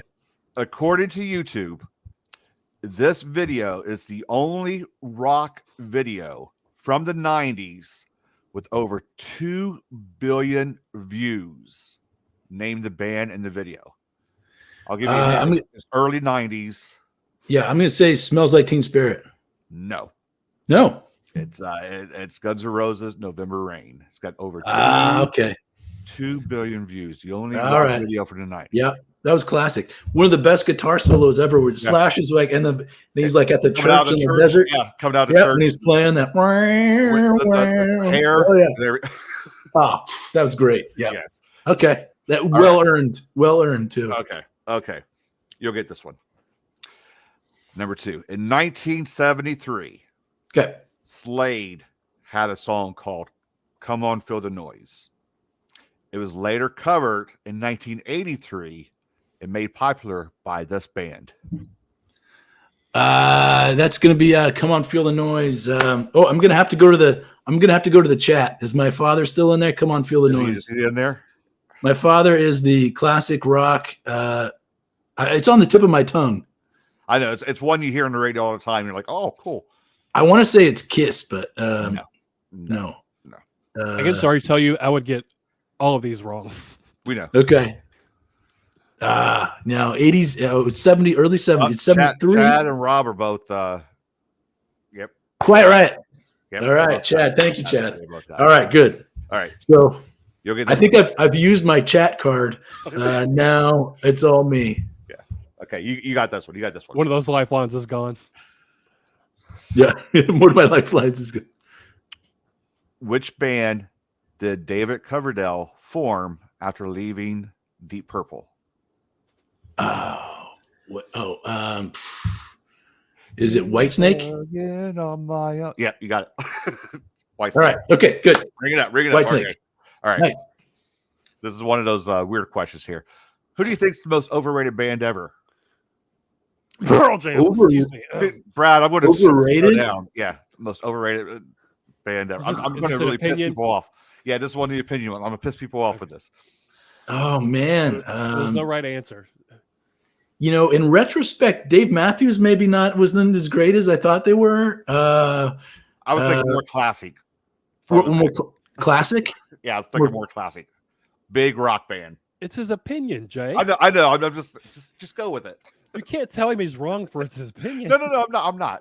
But yeah, I don't. Okay, Eric Clapton. Honestly, I think Eric Clapton. You know, he was a good guitar player, but they call him God. Eric Clapton is God, and you know, honestly, I think that he doesn't stack up to Jimi Hendrix. That's for sure. Well, who can do that? Come on. I know. Or Stevie Ray Vaughan. Exactly. I mean, honestly, even Jimmy Page. You know, the way Jimmy Page is in the studio, Eric Clapton can't touch. As good as Eric Clapton was in the studio, Jimmy Page was a better guitar player. I will accept that answer. I was thinking Kiss, but that's just. Okay. All right. I think there's a whole nation that's going to come after me about that now. Mm-hmm. Who are people saying? The Who? Rick saying the Who. Oh, yeah. Okay. Yep. The Who. He also said Motley Crue. I would agree with Motley Crue if you ever seen them live, because I judge a band on how good they are live, and yes, Crue is bad live. Just Chad agrees about Clapton. Chad agrees on Clapton. Yep. Number 5, Beatles or the Stones? Okay. So I'm gonna have to qualify this answer a little bit because honestly, I think that the Beatles were better songwriters. Maybe the best songwriters. But I'll tell you what, the Rolling Stones get played on my stereo maybe 3-1. Yeah. So I went with the Stones. That's what I was looking for. Yeah, I'm Stones on that one, but with the caveat, understanding that. Right. Yeah, I mean, I know what the Beatles have done. Academically speaking, the Beatles were better songwriters, I think. But we know what the Beatles have done for music in general. Yes. But the Stones get played, constantly. Not in my house, absolutely. Yeah. Right. And Sympathy for the Devil is probably one of my favorite songs. Give Me Shelter. Oh man, Give Me Shelter. Maybe that's my number 1. I am officially Chad's enemy, and your dad likes the Stones also. Just nice. All right, here's a real question. Okay. Hold on. Part of my ignorance real quick but the Beatles and the Stones, they are sort of different styles of music though, right? Like they might be both classic rock, but the sound is different. They're different. They were a rival. Definitely different. Yeah. They were a rival because they tried to one up each other album by album, but it was always like a little argument, a little fight, where you team Beatles or team Stones. And right. Yeah. And I think the Stones or the Beatles were always considered, maybe more serious musicians or whatever. Yeah. And they went through all these, different sort of physical or philosophical changes. But they changed a lot. They were very, very pop. They went from very poppy to psychedelic in a way at closer to the end, and that's stuff I liked. Don't get me wrong, the poppy stuff's good, but the experimental sounds and everything later. Stones just to me seemed like they rocked a little bit more, and I never got a chance to see the Beatles in person, obviously, but I did see the Stones, and it's just a different feel, the kind of rock, the sound that they create. Like in my mind, I don't feel like the Beatles are rock. Like that just is not the mental picture I get when I see the Beatles. Not saying they're not. Yeah. Okay. I picture the big hair bands and flames coming up and everything. That's not the Beatles, at least for me. Mm-hmm. Not that they're not good. Just they don't seem like rock and roll to me. Okay, here's the real question, not an opinion one. The album "A Nod Is as Good as a Wink to a Blind Horse." Which band had the song "Stay With Me" in 1971? Oh my God, I have no idea. That's a deep cut, Jay. That is a deep cut. I'll give you the singer of the band, Rod Stewart. Oh, okay. It's not Traffic then, right? That's Steve Winwood. Yeah. Trogs? No. I'm drawing a blank here. Faces. Classic garage band is the hint. Not rock and roll. Have you not heard Helter Skelter? Yeah, no, he's right. Helter Skelter's pretty. Yeah. Some people consider Helter Skelter like the first, almost kind of like metal-y kind of sound, right? That rough. Yeah. Jay, I don't know. Faces. Rod Stewart. Okay. Faces. Okay, Faces. Yeah. All right. Okay. With me. Yeah. All right. Classic rock station not play that out there? I'm sorry. No, I don't think so. I think we're on different wavelengths here. All right, that's fine. I'm not doing so hot. That was a little hard one. Like I said, I have a history of when I do the trivia, it's who was it? Really Bo Johnson didn't get one of them, and it was all about crime movies. It was like crime movies. Bo Johnson was like, I don't watch crime movies. Yeah. And then for our Christmas special, he writes crime, but he doesn't watch crime movies. And the whole, okay, all right. For our Christmas special, it was all Christmas Vacation trivia, and none of the people on the show had ever seen the movie, so they had no idea what they were talking about. Okay, you'll get this one. All right. Which instrument, not usually considered a rock and roll instrument, is highlighted in AC/DC's "It's a Long Way to the Top" if you want to rock and roll? That's a accordion. No. Harmonica. Bagpipes. Bagpipes. Yes. I can hear it now. Yeah. Okay. Yeah. All right. I was thinking accordion, but it's one of those, where you kind of squish the instrument. Brad's never going to let me do trivia again. So. Oh man, I'm doing terrible here. Okay. How many singers has Van Halen had officially? I mean, okay, so David Lee Roth was number one, right? And then Sammy Hagar came along. And after Sammy Hagar, did the band just break up? No, they had a third one. Most fans try to forget about it. Okay. I actually saw them with this singer. You ready for this? It was not good? No. Okay. Well, I didn't know there was a third singer. I wonder if anybody knows it in the chat here. Give it a second. I think your dad's on a bit of a delay, but he was talking about bagpipes for the last question. For the Oh, yeah. Okay. Yep. My dad's an AC/DC fan, too. Yeah. The third singer for Van Halen, Gary Cherone from Extreme. Gary Cherone? Are you kidding me? Really? I did not know that. Look, Chad's got it. Look up Van Halen 3. Yeah. That's what Van Halen 3. Okay. He replaced Sammy Hagar for an album.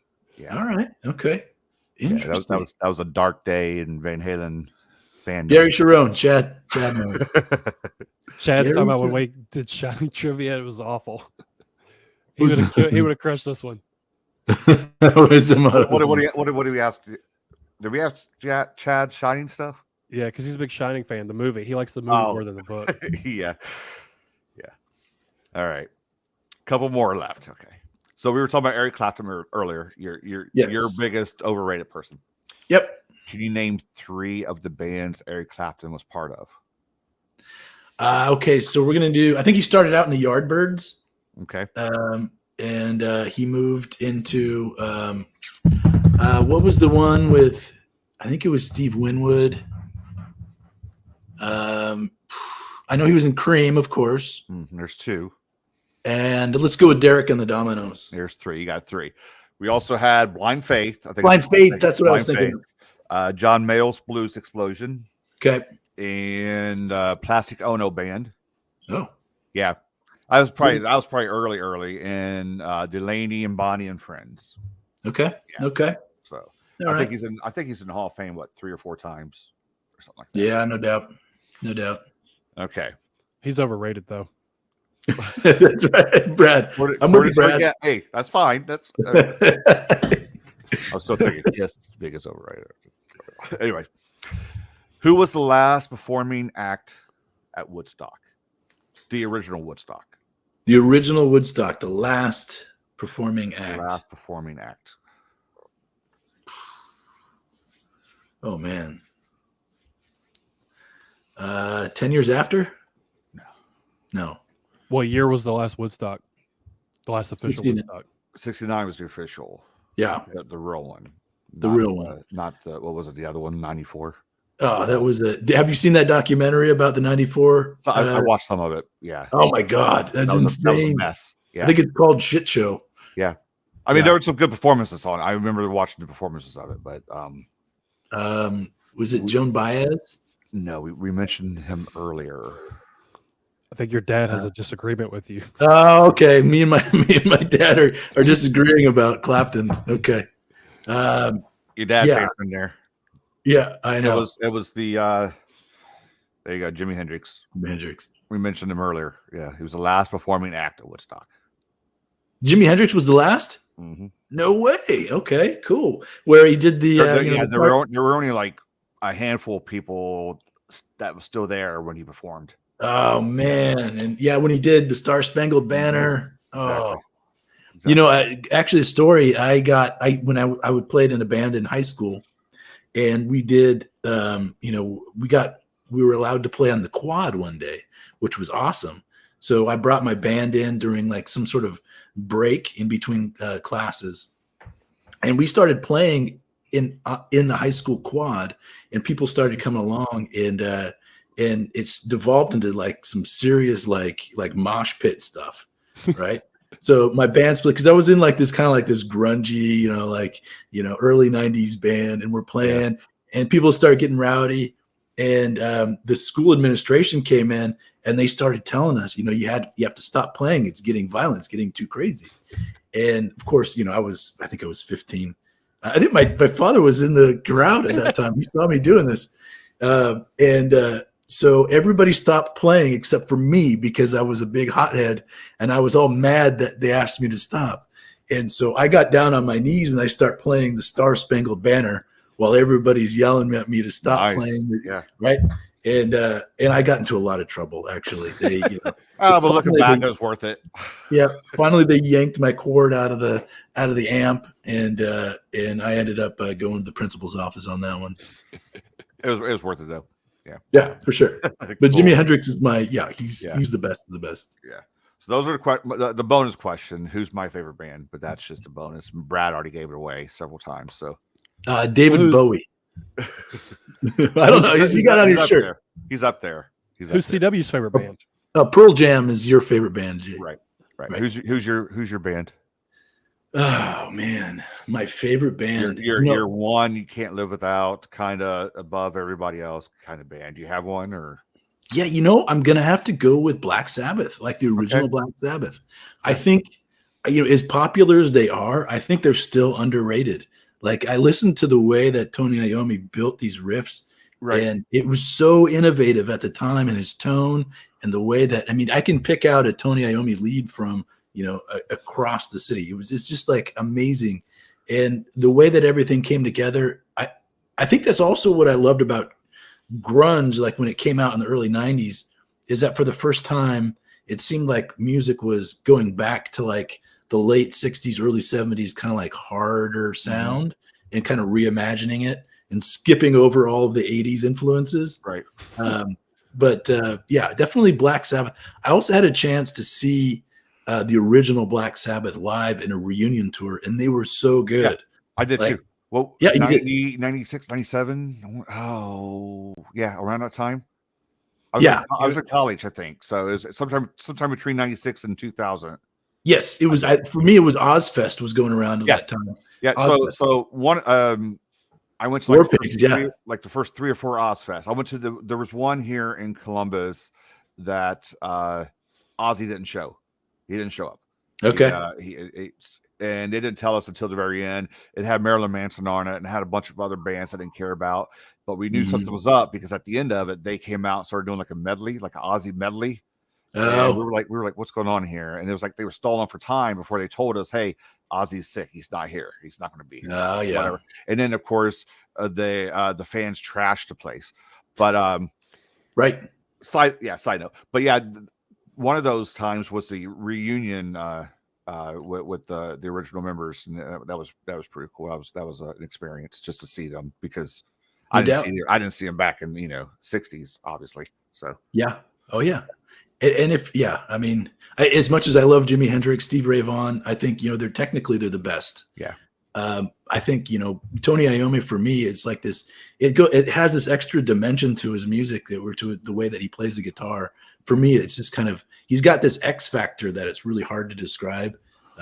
And to this day, I'll listen to Black Sabbath, old Black Sabbath from the 70s, right, or from 1970, or from I can't remember the year they came out with the first album. It might have been 68, 69. I want to say 68. I could be wrong. 68. Yeah. And it still gives me, I feel it on my arms, little goosebumps listening to it. So I love the fact that Paranoid is a filler. They needed like an extra song to fill up like 2 or 3 minutes at the end of the album on one side. And no way, I didn't know that. Yeah, look it up. It's a cool story about that, where that came from, and that's one that people love. So yeah, it's one of their best songs. Yeah. Do you get out to shows, many shows? Not as much. Down a lot. Yeah, I've slowed down a lot. So yeah, not as much anymore, especially with all the public health stuff. Right. I'm going to I live about a block and a half away from one of our biggest venues. Planet Caravan, Hand and Doom is okay, yeah. No, I mean, yeah, Planet Caravan. I think you and is Chad awesome. just became best friends. Yeah, I think so. Planet Caravan is so unexpected, right? You listen to that album and Planet Caravan comes on. You're like, whoa, where did this come from? It's got all of a sudden the album has this depth to it for sure. I live about a block and a half from one of the biggest venues in town. It's called the Civic Center. So okay, yeah. So bands come through. Next month I'm going to see Primus. Okay. So it's kind of it's going to be fun. I've seen them before, but when I saw them on Ozfest, on like the first Ozfest I went to. Yeah, they were there. Yeah, they always put on a good show. Right. Yeah, I think the last one I went to last summer. There's this place about a half hour, 45 minutes away from my town, and it's called Picktown Palooza. It's Pickerington, Ohio, and usually every year they get like 2 or 3 days worth of hair bands from the 80s. Right. And the Saturday night I went, they had Faster Pussycat and LA Guns and no way. And Tom Kiefer of Cinderella, his band. And I was in the 80s, I was a big Faster Pussycat fan, so I had to go. Okay. I went. So that was the last one I went to, and that was the first one in probably 3 or 4 years I went to. Like I'd slow down a lot. I used to go to a lot of concerts, but like, yeah, me too. I'm getting old. I mean, I know. Me too. Once COVID changed everything, and it's just like, I know. Same here. I used to love going to these big concerts when I was a kid, and now I'm like, prices are just crazy. Yeah, you're in a fishbowl with like thousands of people. I start getting a little, but I still, I still go see Pearl Jam because they still tour. I'm in the fan club. I get special pricing tickets for that. But like, you have to but I just look back like all the shows I saw in my teens and 20s and 30s. I'm like, oh man, those were good times. But anyway, sorry, Brad, I forgot you're still here. That's okay. I'm gonna pimp your episode Sunday Bangers on Sundays. Jay listens to music. You should check it out. Yeah. Tomorrow, the one on his YouTube channel. The one I'm releasing tomorrow is women 90s rock, the women of 90s. That's what it is. Okay. Yeah, special edition tomorrow. So small clubs over large arenas and epochs. Music festivals, right?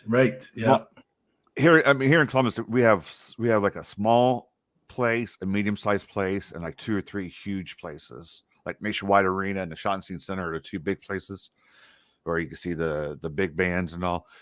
My first show, I think I was 16. It was Slash's Snake Pit. It was when Guns N' Roses were taking their debacle, their whole sabbatical away from playing together. They were enemies. Slash had this side band called Slash's Snake Pit, and it was this little club. And since then, it was just like nice. Jay fell in love. Yeah. All right. Okay. Trip down memory lane. All right, Brad. Sorry, still forgot you were here. This segment of music talk. How can you forget about Brad? Well, he's over there. He's like, I don't know any of these bands. I literally would have got any of those questions right, and 90% of those people I've never heard of. Yeah. We need to get Chad back on, and we do classic rock trivia with him. That's right. I think he would do a lot better than me. Winterland and the Fillmore back in the day. Yeah, Winterland. Yeah, absolutely. When ZZ Top, 10 years after. Allman Brothers at the Fillmore. Allman Brothers. That's a classic album right there. Allman Brothers. Oh my God. Yeah, that's one of my favorite albums of all time, really. Live at the Fillmore East. Exactly. Yeah. I just want to say it's cool that your dad is in the chat. Like last week, Yeah. Ashley Irwin's mom commented later on the video. I think it's cool when writers, families, or their friends, kids, whatever, are supportive of their work and tune into the shows or comment on the videos. I think that's really cool. Oh yeah, absolutely. And no, and he's and I knew that, you know, if I would get in trouble with the classic rock, you know, trivia, that he'd be able to come and you know, pop into the chat for sure. So, but yeah, he was always going to those you know, all those classic venues in the 1970s, and you know, I probably wouldn't be, you know, as excited about music if it wasn't for him. Yeah. And isn't that cool? Because my dad's 70, 73, I want to say. Yeah, 73. And we've been at all the shows together. Like Nice. he said, we were out 16. He'll probably go see Pearl Jam next time he come through with me. You know, I'm serious. Like all these shows that I've told you I've been to, he's been my concert buddy. Nice. That's awesome. Every single show. And he's right on. That's pretty cool, I think. So yeah, for sure. Yeah, actually, I think my first concert was with my dad. We saw, I think it was the Dire Straits. That was back in, I was 13, maybe. So yeah, that would have to have been 90. Late 80s. It was 90? 91, maybe? Yeah, 91. Okay, that makes sense, yeah. Yeah. Yep. But yeah, Mark Knopfler, another great guitar player, and underrated, I think. Very underrated guitar player, yes. Yep. Plays with his fingers so you get that cool sound. Like that cool David Gilmour kind of Pink Floyd sound almost. Right. Yeah. Right. Brad, what else did you have? I don't want to keep CW all we can night. just keep talking about rock. We just totally like put all the books aside and just had the rock chat.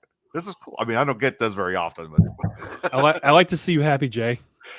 Well, thank you, Brad. I appreciate it. Yes. But so do you have a pretty good support system?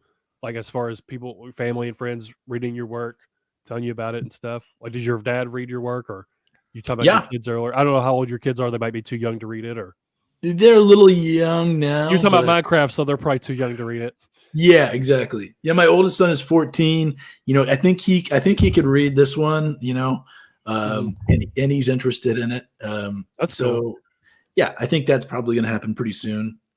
But yeah, my dad, my mom, they buy my work, and my wife is very supportive of my writing as well. She's in a book club too, where this book is currently the February book of the month. So this is my husband, guys. This is my husband. Exactly. So it's definitely a friendly zone. So if somebody responds negative with it, she's going to knock him out. Yeah, that's right. It's just gonna be a bloodbath. Right. So she's just gonna take that that mimosa and just hit her over the head with it. So someone's gonna say, didn't like the way, and she's like, shut up now. Just shut it now. Exactly. So you need to have her record that session when they talk about the book, so you can get all the nitty-gritty details about what everybody's saying about it. I know, right? I know. Yeah. So far, so good. I mean, people seem to be enjoying the book, so I'm pretty happy about it. It's good too, because it's definitely one that came in the book that I've written that it's really come from the heart. Like I said, with that connection to the land and to my hometown. Yeah. I know Chad recently picked it up, and I think he read it really quick, and he really enjoyed it too. Yeah, absolutely. Yeah, he had some great things to say, so that was awesome.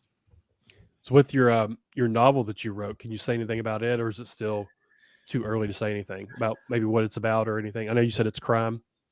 It is crime, yeah, and it also takes place in my hometown, but this takes place more in the urban areas of Santa Cruz, and it's called the book's called Last Chance Road. And there is a road in my county called Last Chance Road. I don't know why they call it that, but I think it's pretty much the last, I'm assuming I'm taking it at face value. It's really the last road that you can get off and still be in my county as the highway kind of leaves. But it was devastated we had a recent, thanks, Chad. We had a wildfire that came through that devastated the community. And it was just this massive, awful wildfire, and it destroyed Last Chance Road. Oh, but so that plays a role. But the book is really about, again, it's about a young protagonist. He's He's 17 going on 18, a senior in high school. His father gets arrested for a bar fight that ends up killing a guy. And so the father's in jail. He's got an older sister who's out running on the streets. And basically his family starts to disintegrate. Kind of a similar theme here. But here, he takes it on his own to start going out and committing small crimes to make up the extra money for rent. And it turns out he's actually fairly good at it. So of course, it's a slippery slope, and he gets caught into, this criminal underworld in my hometown, and with all the nitty gritty that kind of I know about as a crime analyst. Yeah. And eventually, of course, things get pretty out of hand, and he's way over his head. So, it sounds gritty and pulpy and interesting. So yes, no doubt about it. But there's also, it kind of touches on the housing crisis in my town. The average or the median price of a home is like well over $1 million, and so nobody can. We're kind of adjacent to Silicon Valley. And so you've got these trillions of dollars just flowing in from Silicon Valley, and all these people who want to live in my town because it's a cool place to live. But they end up buying all the property, and it just jacks up all the costs of living just through the roof. So we have this massive homelessness crisis here. And that's essentially what the book is about a family kind of descending into homelessness as a result of these just like insane market forces, and they're just surrendering to them at their whim. So there's a little bit of a kind of a social commentary there, but there's also just a lot of really kind of nitty gritty crime. Yeah, like I'm not super deep into crime. I want to expand more, read more crime. But I feel like what I have read, a lot of it does deal with this sort of familial aspect. Whether it's kids and parents or spouses and whatnot. I feel like that's sort of a big theme in crime, is that familial aspect. Sure. Absolutely. Do you agree? Do you disagree? Oh, absolutely. Yeah. And I think it's, especially because, with crime, you're taking people into this kind of this world that people don't really understand, or maybe they really haven't connected with in their day-to-day lives. But if it's done from a setting of starting within a family, right? People understand that. People are in all sorts of dysfunctional families. And so they understand those dynamics and how things might disintegrate on that aspect. So I think centering the story around a family and how it kind of falls apart, and the dynamics between the parents and the kids and the siblings is more relatable.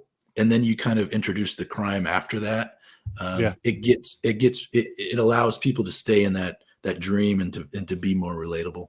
Yeah, and in some cases, it kind of seems like it's almost hereditary, like a life of crime, passed down from generation to generation. Yeah, and it leads. That's in that absolutely direction. True. Yeah, that is absolutely true. And you see these heroic efforts of people who just kind of break the cycle and move their kids to another town and start fresh. Right. And that's definitely a great narrative to write about too. It's like when do you just break everything off? When do you disown family members? When do things become so toxic that you just cut people out for good? It's a big thing to do, because a lot of who we are, right, is where we come from. Our parents, our grandparents, their parents. Our story is told through generations. And when you have to make that hard decision to sever all that and start fresh, you're sacrificing all of this familial identity, but also at the same time getting rid of all the toxicity. So I think this is a great story to tell. I think it's very relatable. It's funny you said that, because you can look at that just in general too. Like, you don't realize the effect sometimes that your parents had on you until you turn around, you're doing the same thing to your kids. If you're parenting your kids a certain way, then you stop every now and then. Because I do it too. I stop and realize my parents did that to me. I've turned into my dad. Right. And I'm saying the same thing to my kids now that was said to me. about grades or about staying out of trouble and whatever, all that stuff. Like, oh my gosh, I've turned into my parents. That's scary. Yeah, right. Yeah, no doubt. Right. So yeah, you're thinking about that. Absolutely. But you thinking about it is one thing, but when do you come to the point where you're just like completely severing? And I've known a lot of people who have done that in their lives. They've just decided to cut out their parents or cut out, they're a sibling, and it's kind of an interesting dynamic. It's the same thing about almost leaving a religion too. That's always something that's very interesting to me too. It's like, how do you write about something like that? What realization or epiphany affects a character so much where they're separated from their religion too, and they believe now, they now no longer believe everything that they believed in the past. That's also a really interesting theme that I'm very excited about maybe exploring later on. Or they leave their cult. Okay, go ahead. Yeah. Too. Yeah, absolutely. Possible. Yeah, that's almost like another level up of toxic relationship. Like could be like your whole identity with that religion, and you're just casting that to the side. That's not to say that a toxic relationship is any less than that, but like usually religion is like what you're all about. To break away from that, it's gonna be hard, right? Yeah, no doubt, because that's usually your social safety net too, right? Your whole social structure is built into a lot of the times to your religion and your church and all of that, and or whatever it is that you have. And so to completely sever that and come out the other end, you're not only rethinking everything that you've ever believed, but also your relationships are now maybe mostly gone too. Probably, so that's the theme I'm going to be exploring too in my writing further on, I think, for sure. Is there anything else like that you'd like to tackle, whether it's horror or whether it's crime, like a religious aspect to it, or you did coming of age sort of with Hard Mountain Clay, folk horror with this one? Is there anything else you'd like to tackle sort of genre wise? Yeah, for sure. I mean, I think the next book I'm going to write, it's going to be challenging, but it will still be in crime, but it'll introduce more mystery elements to it. But in my town in the early 1970s, it was a much smaller sort of beach community at the time, but we were called the murder capital of the world because we had before Chicago was? Yeah, right. In Santa Cruz, California, we had 3 active serial killers on the loose, working completely independently of each other, just picking up people at random and just brutally murdering them. And so it was a really interesting time in the early 70s in my town, and a lot of people don't know about this. One of the serial killers ended up being fairly famous. I don't know if you've heard of Edmund Kemper. Mindhunters. Him from Mindhunter. We're big fans of Mindhunters. Right. Mindhunter was one of the best shows ever. I was so sad it got canceled.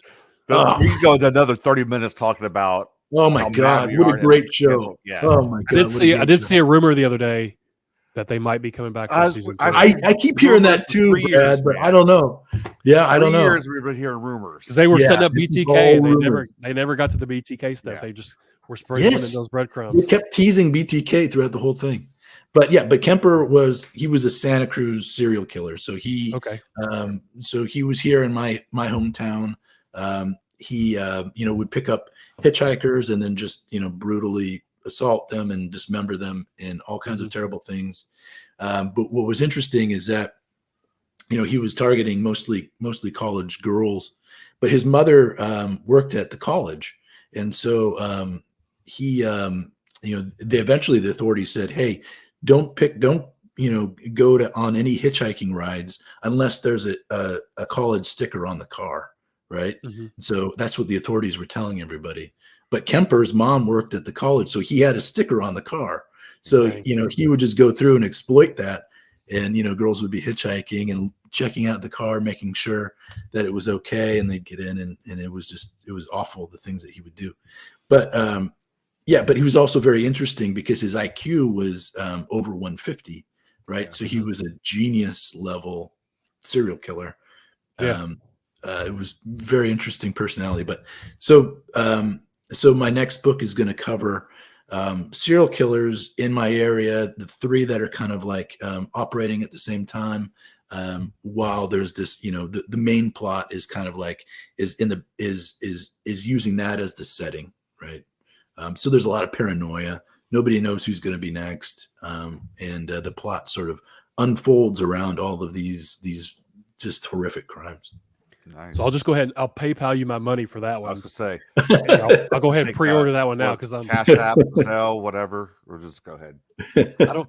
It's such a weird thing to like the fascination with serial killers. I don't know. Like I'm obsessed with them too. I think they're not cool, but they're very interesting What does to that learn say about about and you? stuff. Though? I don't know what it says about me, but I've said it before in one of the reviews for another book that it's where we have this fascination with serial killers and we remember their names and they're sort of they reach this celebrity status, but no one remembers the victims' names. Like it's all the focus on the bad guy, on the killer.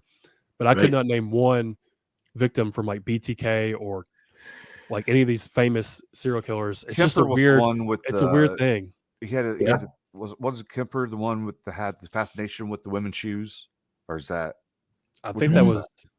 I don't know. They all blurred together after a bit. I know. I got to watch the series again, but yeah. Yeah, I don't know about shoes. He definitely had a fascination with women's heads. Yeah, he cut their heads off. Okay. Yeah, but I don't know about the shoes. Didn't Gacy wear their shoes? I don't know. Yeah, maybe that was what it was. Yeah, Gacy. I can't even watch those documentaries. Gacy's, you know, if there's like kids getting killed, I can't handle that. You know, Gacy was mostly focused on that. Ugh. Like there's so many like Ted Bundy documentaries and movies and stuff. It's weird that we almost worship these just horrible people like that. I don't know. It's so strange. The new Dahmer one with the Dahmer. Right. Yeah. The guy who played the fast guy from the X-Men movies. I think he's playing Dahmer. Yeah. Quicksilver, I think. Right. I don't know why. I mean, there is what the psychology is behind that and the fascination. You know, I think people are just really kind of at one end they're interested, like how can this possibly happen, right? It's just so out of the ordinary. But at the same time, I think some people, you know, like to see that in terms of like, well, that's not me, right? They like to see those delineations in society. That separation. It's like, I'm not a bad person. That's a bad person, you know? Yeah. So I think there's a little bit of psychology involved in being kind of interested in serial killers that way too.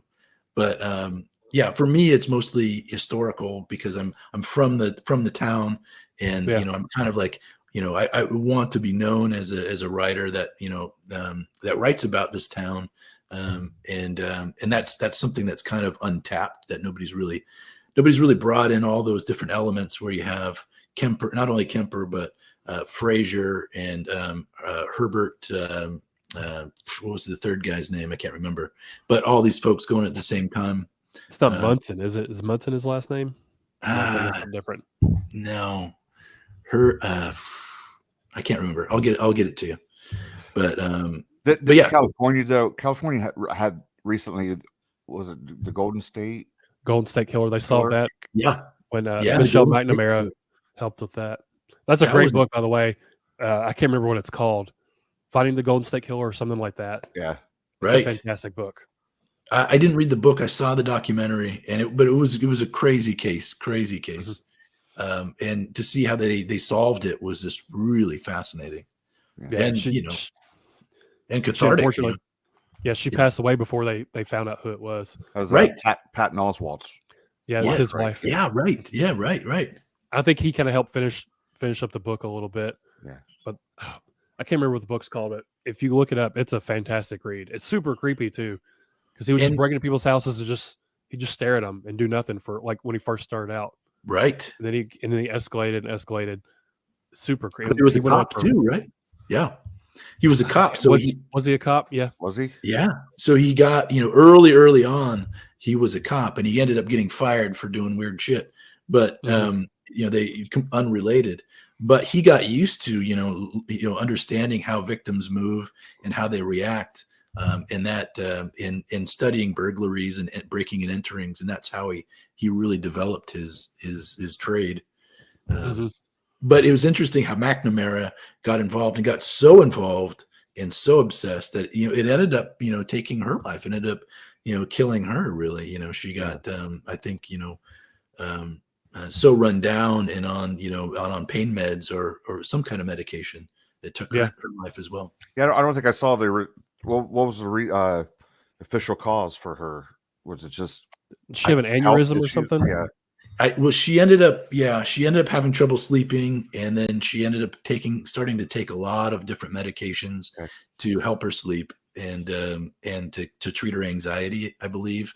And a lot of people think that she was just so far into this case that it was literally killing her. And she died in her sleep, sort of that classic sort of rock star death.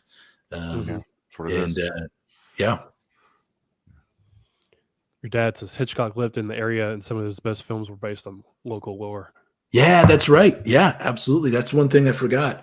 Hitchcock did live in the area, and he lived in the Santa Cruz Mountains, and Hitchcock had this kind of eerie vibe that he adopted from Santa Cruz County for sure. I've seen quite a few of his movies, but I'd like to learn more about him. He seems like a really interesting guy. I know he's got a couple of biographies and stuff. Yeah, he was one of the best, I think. I'm trying to get my oldest, my 13-year-old, to watch The Birds. Yeah, I remember watching The Birds when I was really little, and that was terrifying. The phone booth scene when they're crashing through the glass. Yeah, it was like 5 or so. And that freaked me out. We'll see if I can get her to watch that with me. What a weird premise for a movie, but he totally pulled it off. It totally worked. And I've been to Bodega. I've been to Bodega Bay where they filmed it, and it's kind of an eerie little weird town, Yeah, that's something everybody could relate to, though. The birds are always outside for everybody, so just the thought of them attacking you, like, that's wild. That's right. But she got last week before a storm blew in. There was a lot of birds out back in the tree, and they were loud, right? And I was down here working, and she came down. I was like, "Do you hear those birds? Do you hear how loud they are?" So I went out with her, and it was a shit ton of birds out there. I said, "I think it's because the storm's going to blow in or just going crazy." But I was like, "Have you ever seen The Birds?" And she's like, "No, what's that?" I'm like, "There's a movie." And I started explaining it to her. She's like, "That doesn't sound." I'm like, "Yeah, we're going to watch." She probably won't like it because she didn't like Poltergeist. She thought Poltergeist was lame. Right. So the older stuff, they probably will. Kids nowadays are like, "That's lame looking." There's no special effects or CGI or anything crazy. Yeah, I know. I try to get my kids to connect to the old stuff too, and they're like, "Is this in black and white?" I'm like, "Yes, it is, and it's awesome." Yeah. You put in like an old DVD and it plays the previews before. They're like, "What are these commercials?" I'm like, I don't know. Right. Oh. Well, CW, we can't thank you enough for stopping by and hanging out with us this evening. We took up 2 hours of your Saturday night, so hopefully you can still go out and party and do whatever you do on a Saturday night out there on the West Coast there, because it's like 7 o'clock there. Yeah, absolutely. Yeah, and I'm going to go out and you got time to hit the bars with the youngins. Hit the bars, absolutely. Yeah. Before we go, where can people find you as far as like socials on Instagram, Twitter, all that stuff? Yeah, so I'm definitely Twitter is probably where I'm most active. CW Blackwell. I'm on Instagram as well. Pretty active on Instagram. Also Facebook, although I don't really, Now you're showing your age. Yeah, right. But you'd be surprised. There are a lot of folks still on Facebook, still using it every day. And so I keep a presence there and I post stuff. But between those three things, you can find, all the stuff that I write, or just go on Amazon and type in my name. There you go. That's the way. Yep. And you'll see this one. Books. Yeah, you'll see those ones. Hard Mountain Clay with Shotgun Honey, and then Brad got the Red Squire. I got the ebook of Red Squire, so I don't have my Kindle with me here. But check out the anthology too. This is a really cool anthology. I love that anthology. Yeah. I think I have it somewhere. I gotta take a look. If not, I'll pick it up. But it still does really well. It's amazing. I think it's like 4 or 5 years old, and that little anthology is still chugging along. It's pretty awesome. Yeah, 2019, so about 4 years old. Yep. Got Kentucky author Tony Evans in here. Yeah, there you go. Well, it's been fun. Thanks for talking music with me for a while. Mate, Jay's anytime. Yeah, anytime. Appreciate that. So. Next time we'll have Chad on, and maybe my dad will come in, and we'll do just a full on classic rock session. Brad will just be like the I'll just be putting up pictures and stuff. Yeah, he might put up some pictures and videos for us and stuff. Just let us do what we got to do. But yeah, that riff, that little clip was pretty awesome. I'm gonna go listen to that again. I'm gonna learn how to play that riff. It was pretty cool. All right, let's go do it. Another great episode of Paper Cuts because I'm bragging about us. That's what I do. For our guest, C.W. Blackwell, make sure you pick up his work and leave positive reviews. Not these 1 stars that say because it's got a bomb in it. Come on. That's right. We don't need that stuff. But anyways, thanks everyone in the chat for joining us. And that's a wrap, right, Brad? Anything else? Wrap. All right. No, I think we're good, Jay. Glad CW, thanks for coming on, man. Hanging out. It was a lot of fun. Hey, thanks, guys. It was a lot of fun. I had a great time. Thank you. Till then, see you guys. Love you, Jay. I know you do.